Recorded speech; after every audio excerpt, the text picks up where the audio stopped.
Hey Mobsters, good to see you again. Last month we were talking a lot about the front squat, trying to develop that. We focused a lot on the posterior aspect of the leg, and we're going to start to merge towards a little bit more of the front part. So opening up the hip as opposed to finding that good bottom position. We're going to see it when we transition out of that into a thruster or a wall ball or any of those globally hip extended positions.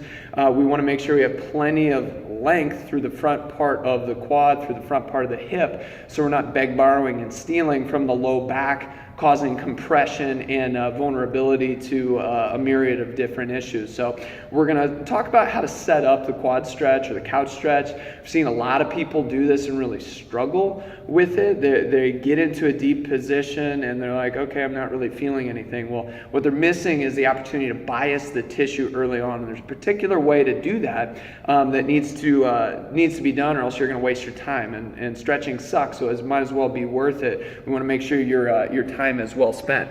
When we get into this position, I always like to start with this leg out in front, then bring the stretched leg up to the wall. Makes it easier to find these 3 points of contact here. If I twist to the side just a bit, here I'm going to really drive my hips forward, close down this distance between rib cage and pelvis.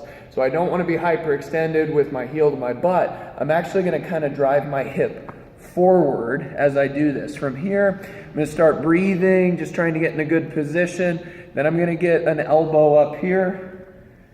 I can progress, if I can, into this position, all the while trying to drive that hip forward. You see, instead of being hyperextended like so, I'm going to drive my pant pocket forward. Give you a better angle right here. Instead of going into hyperextension, I'm going to drive my pant pocket forward. Yeah, if I roll up here, big deal. I'll go ahead and let that happen so that I can ensure that I'm getting a good stretch on my hip. From here, when you're in the business, we're really trying to drive all the way through.